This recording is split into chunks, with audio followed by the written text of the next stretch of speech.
మొట్టమొదటిసారిగా మన తెలంగాణలో సరస్వతి పుష్కరాలు చాలా ఘనంగా జరగబోతున్నాయి.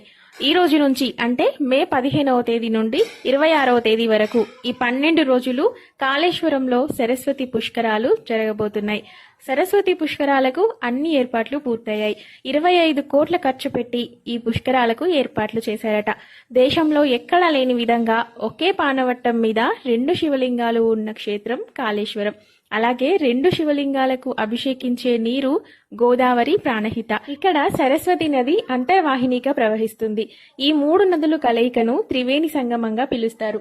2013లో సరస్వతి పుష్కరాలు జరిగాయి. మళ్ళీ 12 సంవత్సరాల తరువాత తెలంగాణ వచ్చిన తర్వాత మొదటిసారిగా సరస్వతి పుష్కరాలు చాలా ఘనంగా జరగబోతున్నాయి.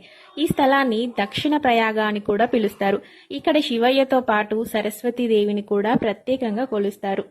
పితృకార్యాల కోసం, పుణ్య స్నానాల కోసం భక్తులు కాళేశ్వరం వెళ్లి కాళేశ్వర ముక్తుని దర్శనం చేసుకుని పునీతులవుతారు.